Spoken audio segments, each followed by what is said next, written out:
Episode में जाने से पहले मैं आप सबसे सिर्फ एक बात कहना चाहता हूं। अगर आपने इससे पहले वाली वीडियो अभी तक नहीं देखी है तो पहले उसे जरूर देख लीजिए, तभी आपको यह एपिसोड समझ आएगा। और सच कहूं, इससे मुझे भी आगे वीडियो बनाने की मोटिवेशन मिलती है। तो उम्मीद करता हूं कि आपने पहले वाले एपिसोड देख लिए होंगे। अब बिना देर किए चलिए शुरू करते हैं आज का एपिसोड। एपिसोड की शुरुआत पिछले एपिसोड की कंटिन्यूएशन से होती है। पिछले एपिसोड में हीरो ने एक लड़के का सर धड़ से अलग किया था।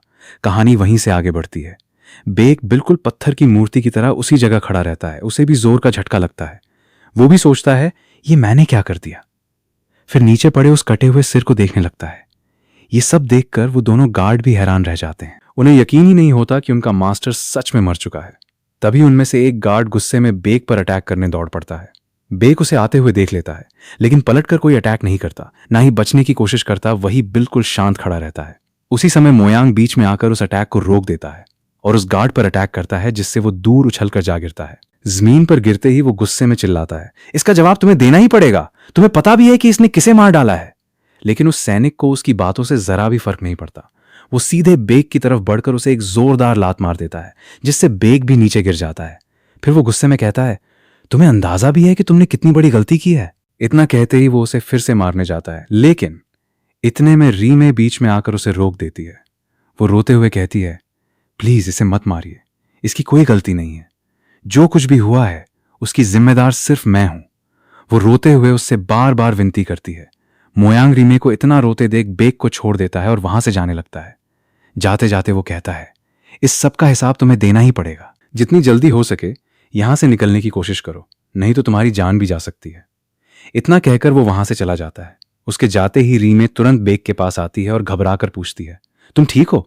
कहीं ज्यादा चोट तो नहीं लगी? बेक जवाब देता है, हाँ मैं ठीक हूं।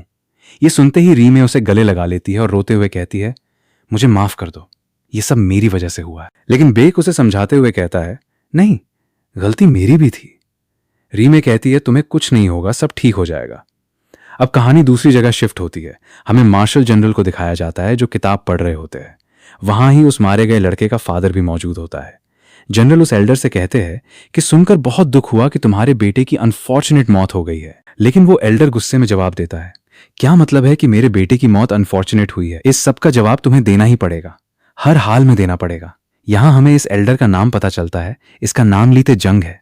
जनरल उसे घूरते हुए कहते हैं, तुम्हें पता भी है कि तुम किससे बात कर रहे हो? इतना सुनते ही वो एल्डर एक पल के लिए डर जाता है और फिर कहता है कि बाकी सब कुछ तो मैं किसी तरह माफ भी कर दूं, लेकिन जिस बात का सबसे ज्यादा दुख है वो ये कि मेरे बेटे की मौत हो गई है, वो भी एक मामूली घर के नौकर ने मारा है। यही बात मुझे अंदर से जला रही है। उसी वक्त पीछे का दरवाजा खुलता है। दोनों अचानक शांत हो जाते हैं। वहां रीमे आती है और आते ही वो तुरंत घुटनों के बल बैठ जाती है और कहती है, सांगा की इसमें कोई गलती नहीं है, उसका इस अब से कोई लेना देना नहीं है। तुम्हारा बेटा ही मुझे हरास्ट कर रहा था।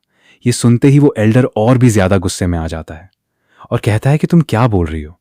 मेरा बेटा किसी को हरास्ट करे, ऐसा हो ही नहीं सकता, तुम झूठ बोल रही हो। रीमे कहती है, यही सच है। वो एल्डर गुस्से में कहता है कि क्या तुम ये सोच रही हो कि झूठ बोलकर तुम बच जाओगी? जनरल गुस्से में चाय का कप तोड़ देता है और एल्डर को घूरते हुए कहता है कि जल्दी से बताओ, सच क्या है? तुम क्या कहना चाहते हो कि मेरी डॉटर झूठ बोल रही है? जनरल को गुस्से में देखकर वो एल्डर बहुत डर जाता है। तभी वो जनरल बोलता है कि टाइगर चाहे कितना भी बूढ़ा हो जाए, लेकिन रहेगा वो टाइगर ही। फिर वो एल्डर मन ही मन सोचता है, अगर मैं जरा सी भी लापरवाही करता तो आज मेरी जान चली जाती। इसके बाद वो कहता है, एक जान के बदले दूसरी जान, यही सौदा होगा। ये सुनकर जनरल पूछते हैं, क्या एक जान के बदले दूसरी जान? आखिर तुम्हारा मतलब क्या है? इतना कहते हुए वो अपने हाथ पर लगे खून को साफ करने लगता है। तब वो जवाब देता है, जिसने मेरे बेटे की जान ली है, मुझे उसकी जान चाहिए, बस इतना ही। इतना सुनकर रीमे भी घबरा जाती है। लेकिन जनरल बिल्कुल शांत अंदाज में कहते हैं कि कौन सा भाई चुपचाप खड़ा देखेगा जब कोई उसकी बहन को हरास्ट करेगा। इतना सुनते ही रीमे शोक हो जाती है। वो एल्डर पूछता है, इस बात से तुम्हारा क्या मतलब है? जनरल जवाब देते हैं कि क्या तुम्हें नहीं पता कि सॉन्ग बेक कोई बॉडीगार्ड या सर्वेंट नहीं है, बल्कि मेरा अडॉप्टेड सन है। यहीं पर यह सीन एंड हो जाता है। अब हमें वो नैनी दिखाई जाती है जो अपनी 4 सर्वेंट के साथ जल्दी जल्दी कहीं जा रही होती है। ये लोग एक घर के बाहर पहुंचते हैं और फिर अंदर जाती हैं। घर के अंदर बेक मौजूद होता है। उन्हें देखते ही बेक कहता है, अरे आप लोग हैं? मैंने तो सोचा था कोई और होगा। फिर वो पूछता है, क्या रीमे ठीक है? इतना कहते हुए हीरो थोड़ा सख्त अंदाज में पूछता है, क्या मुझे अपने साथ ले जाने आए हैं? ये सुनकर नैनी और उनके साथ आई और सर्वेंट उसे यंग मास्टर कहकर ग्रीट करती है। बेक ये सब देखकर शौक हो जाता है। वो कहता है, आप लोग ऐसा क्यों कर रहे हो? तभी नैनी बोलती है कि चलिए, यंग मास जनरल ने हमें आपको तैयार करने को कहा है। फिर हम जनरल को देखते हैं जो चाय पी रहे होते हैं और उनके सामने बेक खड़ा होता है। उसे देखकर वो बोलते हैं कि इस ड्रेस में तुम अब काफी अच्छे लग रहे हो। जिस दिन से मैंने तुम्हें गोद लिया उस दिन से आज तक मैं तुम्हारा ठीक से ख्याल भी नहीं रख पाया। हो सकता है कि तुम मुझसे नाराज हो। ये सुनते ही बेक तुरंत घुटनों के बल बैठ जाता है और कहता है, नहीं, ऐसी कोई बात नहीं है। इसके बाद वो पूछते हैं, क्या तुम्हें पता है कि मैंने आज तुम्हें यहां क्यों बुलाया है? बेक नामे जवाब देता है। तब वो बोलते हैं, मैं जिस पोजीशन पे हूं उस पोजीशन को पाने के लिए मेरे दुश्मन लगातार बढ़ते जा रहे हैं। एक खत्म होता है तो दूसरा सामने आ जाता है।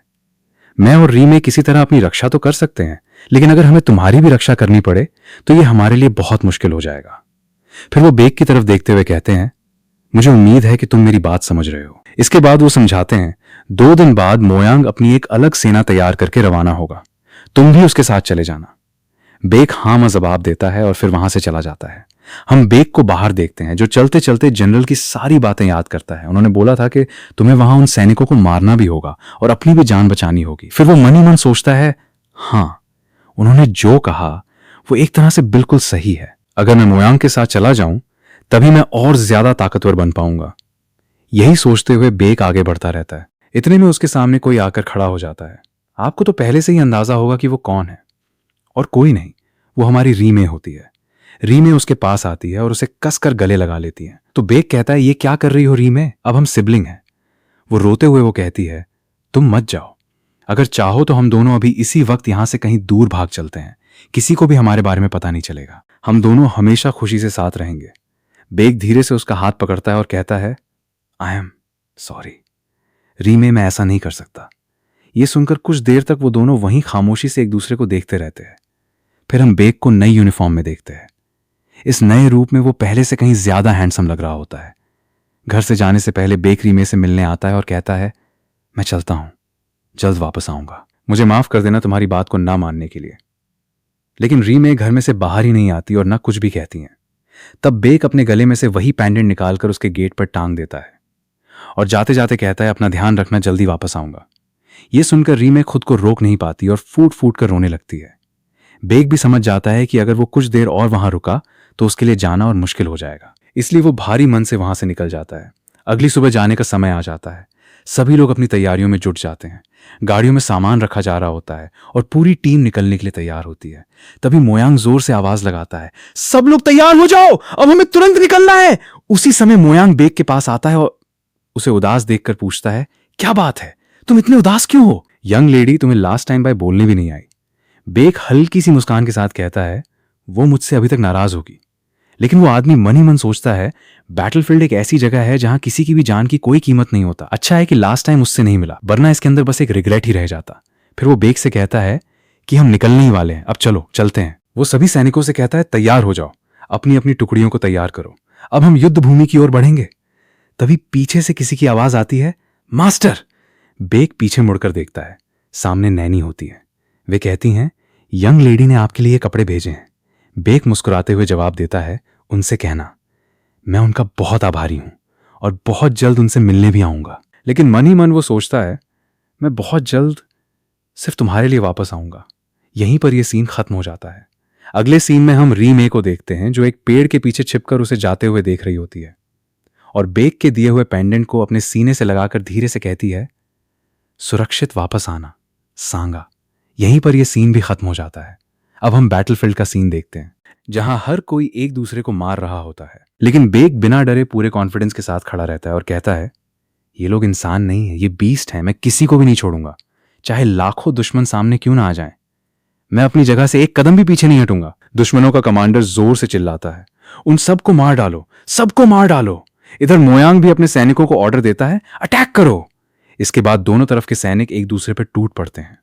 दोनों सेनाओं के बीच भयंकर लड़ाई शुरू हो जाती है और सैनिक लगातार एक दूसरे को मारते जा रहे होते हैं। उसी दौरान कुछ सैनिक अपने कमांडर के पास पहुंचकर मदद मांगते हैं, प्लीज हमारी मदद कीजिए। कमांडर जब देखता है कि आखिर हुआ क्या है तो उसकी नजर बेक पर पड़ती है। बेक अकेले ही दुश्मनों के बीच तबाही मचा रहा होता है। उसे देखकर कमांडर गुस्से से चिल्लाता है, अरे कमीने, इस बार मैं तुझे जिंदा नहीं छोड़ूंगा।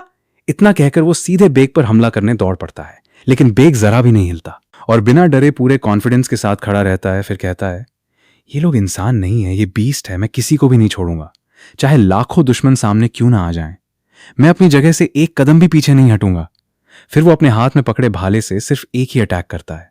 उस एक वार के बाद सामने वाले का क्या हुआ, वो मर गया या नहीं, ये साफ नहीं दिखाया जाता, क्योंकि उसी समय सीन कट हो जाता है। अब कहानी उसी रात की तरफ बढ़ती है। रात के समय सेना का कैंप दिखाया जाता है, लेकिन बेक कैंप के अंदर नहीं होता। वो सबसे अलग, अकेला खड़ा हुआ गहरी सोच में डूबा होता है। वो मन ही मन सोचता है, आखिर ये युद्ध क्यों हो रहा है, इतने सारे लोगों को अपनी जान क्यों गंवानी पड़ रही है। उसकी आंखों के सामने दिन भर की लड़ाई के सारे फ्लैशबैक घूमने लगते हैं।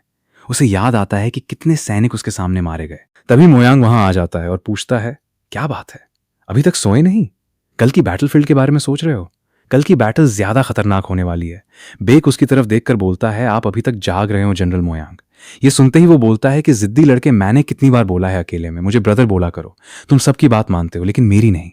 मैंने बोला है कि मुझे ब्रदर बुलाया करो। बेक कहता है, आई एम सॉरी।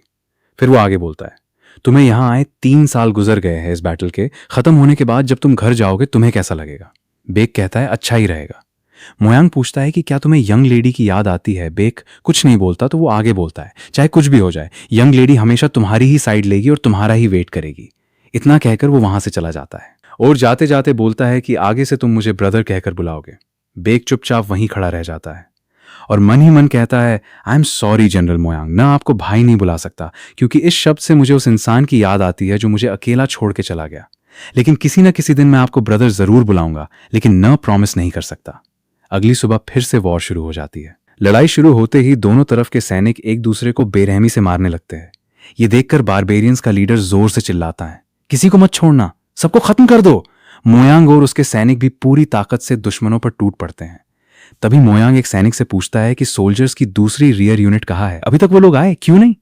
सैनिक कहता है, वो यूनिट वापस चली गई। मोयांग गुस्से में कहता है, डरपोक कहीं के, उन्होंने हमें धोखा दिया। इसी बीच हम देखते हैं थोड़ी दूर पर 3 लोग खड़े होकर इस लड़ाई को देख रहे होते हैं। उनमें से एक कहता है, ये बेवकूफ लोग बिना वजह एक दूसरे की जान ले रहे हैं, इन्हें तो ये भी नहीं पता कि आखिर ये लड़ाई लड़ किस लिए रहे हैं। तभी उनमें से दाढ़ी वाला इंसान कहता है कि इन लोगों को लगता है कि ये लोग अपने देश के लिए लड़ रहे हैं, लेकिन इन्हें क्या पता कि ये सब बस ताकतवर लोगों के गुलाम होते हैं और उन्हीं की गुलामी करते करते अपनी जान गंवा देते हैं। इसके बाद हम रीमे को देखते हैं, जो बेक के दिए हुए पेंडेंट को देख रही होती है। तभी वहां नैनी आती है और कहती है कि यंग लेडी, आपके लिए एक न्यूज है। ये सुनते ही रीमे कहती है, आप क्या कहना चाहती हैं?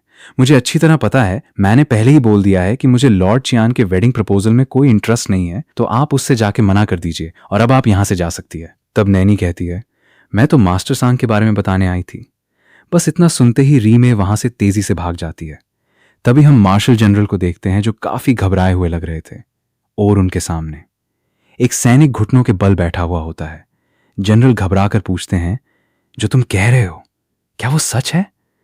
वो सैनिक जवाब देता है, जी बिल्कुल, हमने पूरे इलाके में तलाश की लेकिन किसी का भी शव नहीं मिला, यहां तक कि मोयांग का शव भी कहीं नहीं मिला। पूरी की पूरी सेना खत्म हो गई। तभी वहां रीमे आ जाती है और ये बात सुनते ही उसके पैरों तले जमीन खिसक जाती है और वो वहीं बेहोश होकर गिर पड़ती है। ये देखते ही जनरल चिल्लाते हैं कि जल्दी से डॉक्टर को बुलाओ। सीन फिर बदलता है।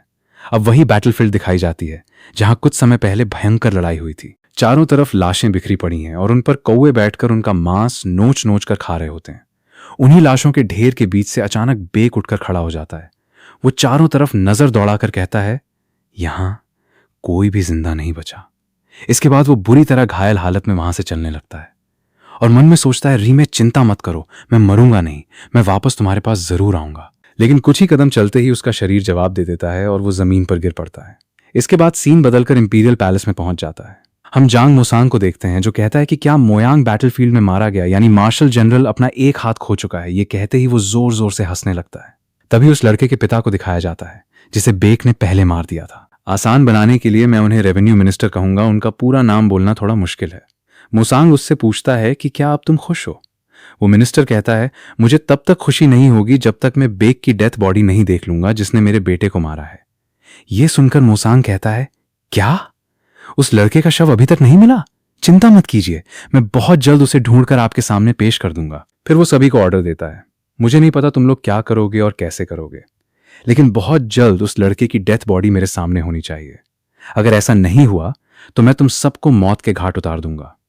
ये सुनते ही सभी सैनिक डरकर एक साथ कहते हैं, जी सर। यहीं पर सीन फिर बदल जाता है। हम बेक को देखते हैं, वो उसी घायल हालत में कहीं जा रहा होता है। आसपास के सभी लोग उसे ही देख रहे होते हैं। कुछ देर बाद वो एक बड़ी हवेली के सामने रुकता है और कहता है, हमें धोखा देने के बाद यहां मजे कर रहे हो। सोजांग। उसी हवेली के अंदर सोजांग कई लड़कियों के साथ मौज मस्ती कर रहा होता है। शराब पीते हुए कहता है कि मुझे नहीं पता था कि 40 की एज में भी मुझे इतना आनंद मिलेगा। उसके साथ एक और इंसान होता है। उन दोनों की बातों से हमें पता चलता है कि ये उसे यूनिट के लोग हैं जो बैटलफील्ड को छोड़ के भाग गए थे। तभी वो दूसरा आदमी पूछता है कि तुमने क्या सोच के मोयांग और उसकी यूनिट को बारबेरियंस के पास अकेला छोड़ दिया था। तभी सोजांग कहता है कि मैंने बारबेरियंस से पहले ही अरेंजमेंट कर ली थी। ये सुनकर वो आदमी हैरान होकर कहता है, ये तुमने कैसे किया? जांग कहता है, तुम ज्यादा चिंता मत करो, चलो अब पीते हैं। तभी उन्हें बाहर से आवाजें आती हैं और उसी समय बेक सीधे उसी रूम में आ जाता है। उसे देखते ही वो लोग हैरान हो जाते हैं। तभी वो आदमी बोलता है कि तू है कौन और तुझे पता भी है तू कहां खड़ा है। लेकिन उसकी बात पूरी भी नहीं हो पाती। बस इतना सुनते ही बेक ने एक अटैक में ही उसका सर धड़ से अलग कर देता है। ये देखकर वहां मौजूद सभी लोग डर से कांपने लगते हैं। सो जांग खुद घबरा जाता है और कांपती आवाज में कहता है, तुम यहां क्यों आए हो? अगर तुमने मुझे मारने की कोशिश की तो उसके अंजाम बहुत बुरे होंगे। बेक उससे कहता है, आखिर तुमने ऐसा क्यों किया? और हल्का सा मुस्कुराते हुए कहता है, अच्छा, मेरा अंजाम बुरा होगा। बस इतना कहते ही एक की अटैक में उसका सर भी धड़ से अलग कर देता है और अगले ही पल सोजांग वहीं मौके पर ढेर हो जाता है। यहीं पर सीन बदल जाता है और हम कई लड़के और लड़कियों को नशे में धुत होकर मौज मस्ती करते हुए देखते हैं। उसी समय कुछ सैनिक वहां पहुंचते हैं। नशे में धुत एक आदमी उन्हें देखकर कहता है कि ये सैनिक यहां क्या कर रहे हैं। वे सभी बिना कुछ बोले सीधे पवेलियन के अंदर चले जाते हैं। अंदर पहुंचते ही उनमें से एक आदमी पूछता है, तो यही है वो पवेलियन? इसके बाद हम एक लेडी को देखते हैं जो कि वहां की क्लेन लीडर होती है। उसका नाम पो जियांग होता है। जियांग और उसके साथ आई उसकी सर्वेंट उन सभी सैनिकों को ग्रीट करती है। तभी उनमें से एक आदमी उससे कहता है, तो आप ही इस पवेलियन की हेड हैं? क्या तुम मुझे जानती हो? तब वो मुस्कुराते हुए जवाब देती है, आपको इस टाउन में कौन नहीं जानता, आप तो 10 शैडो ब्रिगेड के कमांडर जियांग इलगवान हैं। फिर वो कहती है, आइए मैं आपको मास्टर सॉन्ग के पास लेके चलती हूँ। इसके बाद वो आदमी उसके करीब आकर कहता है कि एक बार ये मैटर सॉल्व हो जाए, इसके बाद मैं तुमसे दोबारा मिलने आऊंगा। ये सुनकर जियांग शोक हो जाती है और मन में सोचती है, इस आदमी ने 10 शैडो ब्रिगेड में अपनी पोजीशन को बढ़ाया है, वो भी इतनी कम उम्र में। इससे मुझे बच के रहना होगा। इसके बाद वो कमांडर सीधे उस जगह पहुंचता है जहां कुछ देर पहले बेक ने उन 2 लोगों को मार गिराया था। वहां पहुंचते ही वो चारों तरफ देखकर अचानक चौंक जाता है। फिर धीमे से कहता है, ओह, तो तुम यहीं हो। और ये एपिसोड भी यहीं एंड हो जाता है। तो दोस्तों, मिलते हैं अगले एपिसोड में। मैं कोशिश करूंगा कि अगला एपिसोड जितनी जल्दी हो सके आपके लिए लेकर आऊं। बस आप लोग अपना प्यार और सपोर्ट ऐसे ही बनाए रखिए, मेरे लिए वही सबसे बड़ी बात है। और हाँ, वीडियो पसंद आए तो लाइक, शेयर और कमेंट करना बिल्कुल मत भूलिए। चलिए, अब मिलता हूं अगले वीडियो में। तब तक के लिए बाय बाय।